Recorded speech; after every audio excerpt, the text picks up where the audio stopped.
Hi, welcome back to the channel. Today we're going to continue our discussion on short stories. We've discussed what are short stories and what genres work best with short stories. Last week we talked about the reasons to be writing short stories, both from a craft perspective and from a business perspective. And so today I want to talk a little bit more about actually how to write short stories. And of course, that's a loaded topic because asking how to write a short story is about as complicated as how to write a novel or how to write a poem. Everybody's got their own little tricks and that sort of thing. And so I'm going to talk. When I'm talking today, I'm talking about my perspective and my approach to writing short stories. If you've never written a short story, you're not really sure where to start, then at least maybe give my approach a try. And if it doesn't work, throw it out, modify it, do something else. That's pretty much what I did because that's how you find your creative process. And also, I think it's important to note that your creative process might vary from project to project. The way you write just a fun one-off short story about really anything might be different than if you're writing a short story that fits within this sort of novel series that you're writing or a bigger project that you've got written or something else like that.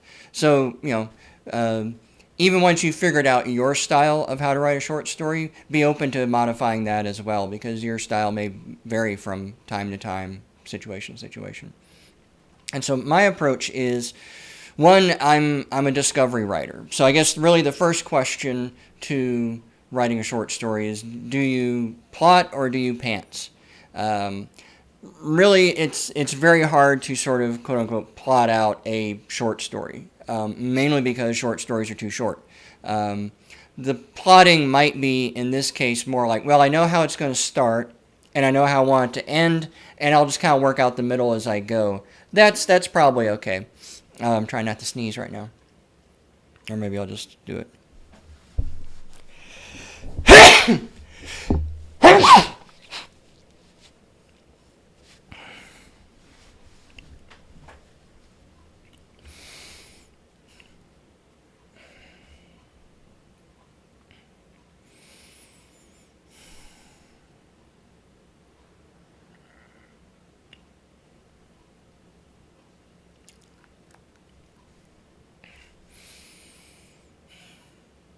Hi, welcome back to the channel.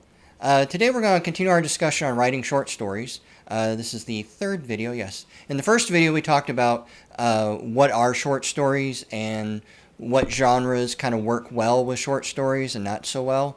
I think the summary is that romance doesn't work quite as well with short stories.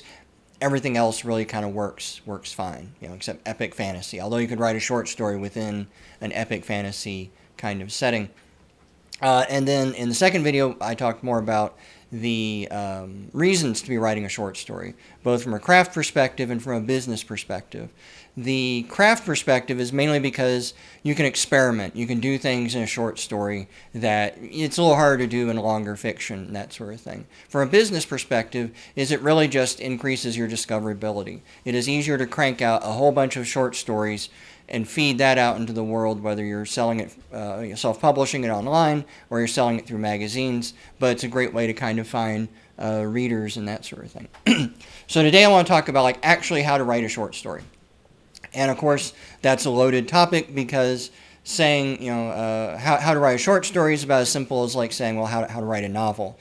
Everybody's got their own different ways. Everybody's got their own different approaches. So I'm just going to be talking about how I use it, how I approach writing a short story, and maybe give you some ideas on other ways that maybe I don't use, but I can see why other people would. I think probably the first question to ask if you're going to approach writing a short story is, do you plot or do you pants? Do you have a plot outline for your short story, or do you just sit down and let it go? It is kind of hard to do a plot or an outline to a short story because, again, they're so short. There's not a lot of middle that needs to be filled, unlike a novel. A short story being 3,000 to 6,000 words. That seems to be kind of the average length of a short story. there's not a big need for a lot of middle. Plotting might be something like, well, I know how it's going to start, and I know how I want it to end, and I kind of have an idea of what's in the middle. That may be as far as plotting goes with writing a short story. Again, because they're just so short. Um, so I write through discovery writing. Just sit down and just start writing. I don't have an outline. I don't really know where a story is going to go. That sort of thing. I think a lot of people who write short stories, that's how that's tends to be how they write as well. Because plotting seems almost pointless, so you might as well go with the pantsing, which I think is another reason to write short stories. Is if you are normally a plotter, let yourself write a short story with no plot, no outline, no, just see what happens, see how that feels and how that goes. Let yourself kind of experiment with that level of creativity. But to say that people are pantsers, meaning that they're discovery writers, doesn't mean that they walk into it completely blind.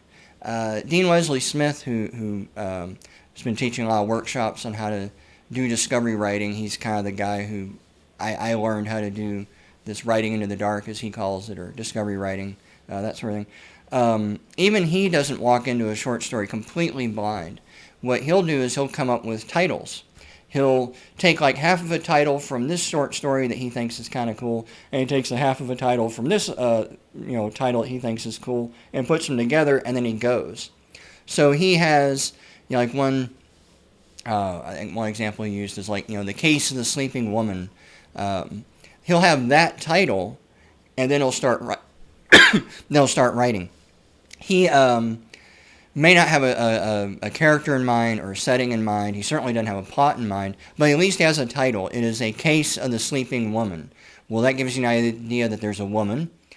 She's asleep or wants to be asleep, and it's a case. So if you're using the word case, well, that implies like a mystery of some sort, a medical mystery or police investigation or some kind of detective sort of thing, as opposed to like, it doesn't really sound like a fantasy type story, although it could be, because I wrote a short story for an assignment called The Case of the Sleeping Woman, and it's a Yark the Scholar story, and there is magic and that sort of stuff. But just by having that title kind of gives him still some kind of framework to play with, even just at a subconscious level like that. I don't really work that way. I've always struggled with titles. I've always struggled coming up with interesting titles or that sort of thing. I have trouble coming up with character names, that sort of thing. I tend to kind of use a random name generator and just go with that. And then the title I just come up with usually towards the end. It's not until I'm like almost done with the story that I know, oh, this is what the title should be. So what I do when I sit down and write is I approach the notion that every story, especially in the beginning, but every story has a character in a setting with a problem. Character, setting, problem. And what I like to do is have two of those answered before I start writing. Who is my character? What is the setting? And what is their problem? Now, the problem is not necessarily the overall arching definition of the plot. It just is a problem to kind of get the story going. Like when I wrote one of my first stories, Desert Nightshade with Yark the Scholar, I had a pretty good idea of Yark and who he was and that sort of thing. I had somewhat of an idea of the setting. He was waiting at a tea stand. That was kind of what just came to me. He was drinking tea in a tea stand. I think what I had originally was the image from Blade Runner when Deckard was at that little noodle stand, on the busy street, and he's just sitting there eating the noodles, and that's when Edward James Olmos comes up and says, you're needed back at HQ. And so I kind of had that image, except this is in a fantasy setting as opposed to cyberpunk. And in this case, I had all three. I had a problem as well, and this problem was that he was waiting for something. Now, that's not the main thrust of the whole story, but that gets me started. that I know who my character is, Yarrick the Scholar. I know what the setting is. He's at a tea stand in this sort of sword and sorcery city, which I had not really defined yet at that time, but he was at a tea stand at least, and I could picture the street. And his problem was he was waiting for something. He was waiting for something to happen. That's all I needed to kind of just get me started with the short story. That right there is at least a couple of hundred words of a, maybe a 3,000, 4,000 word story, and that can kind of get me started because that sets all these other questions. Who is Yarrick? What is he like? What's his opinion on things? Where is he? What's this tea stand like? Is it a nice clean one? Is it kind of a rickety one? What's the owner like? What's the city like? What's the street like? What's going on all around him? And then, of course, the big question is what is he waiting for? Why is he waiting? Why is he waiting there? Those questions start to, the answers to those questions start leading to what the plot is. The questions of the character and the setting start to give you more of a fleshed out view of what's going on. And so that's why I say, just have those three things: a character in a setting with a problem. And if you can answer two of those before your fingers start touching the keyboard, then I think you're in a pretty good place, because the other ones will start sorting themselves out. You can discover a character the same way that a reader will discover the character. Maybe all you have is a name. It's Bob. Bob the blacksmith. Okay, well, he's a blacksmith, so where would a blacksmith be? What's his thoughts about it? Why does he like being a blacksmith? Is he new? Is he an old master? So you see, you can start discovering these questions as you write, even if all you have is a name or a setting or something else like that.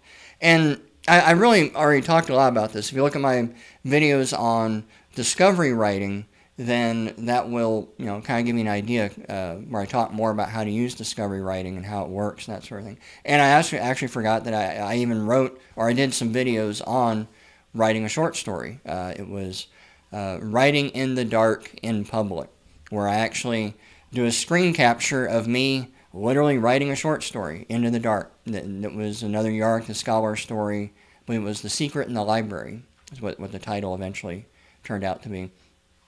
But yeah, that was me you can just kind of watch how the process works. That it's just me sitting down, writing, following this character through a situation, and, letting it all play out. And so yeah, when you're writing, a short story, this is probably the best way to kind of go. Now, some people, the other approaches are that they know how they want the story to end. They know in the end that they want their hero to meet somebody else. Let's say you already have a series, and what you kind of want to do is write a short story, maybe even a novella, that's a prequel to your series. You want to show how this character came to meet these other characters, or be in this location, and that's significant because it's a pivotal moment in your series, and you kind of want your readers to kind of get a little behind the scenes sort of thing, almost like a deleted scene from a movie. It's a cool event, but it's not really important enough to put in a novel or something like that. So yeah, you could have an ending in mind and then just write towards that ending. It's not a style that I really like, but it works for other people. I find that it's a lot easier to have an idea of how the story begins and then just write towards the ending. Now, I also don't jump around a lot. I mean, I kind of do. I start at the beginning and then I write, and I might circle back to fix things, and I might circle back and fix things. That's why writing a short story for me usually is very slow in the beginning, because I'm just kind of feeling my way for what the story might be about and where it's going to go. And then I'll get 2,000 words in and realize, oh, okay, this is where I want things to go. This is how things are going to play out. But for it to make sense at, 2,000 words, I need to go back to 200 words and add something back in there. And so I tend to cycle back a lot in the first stages of writing a story.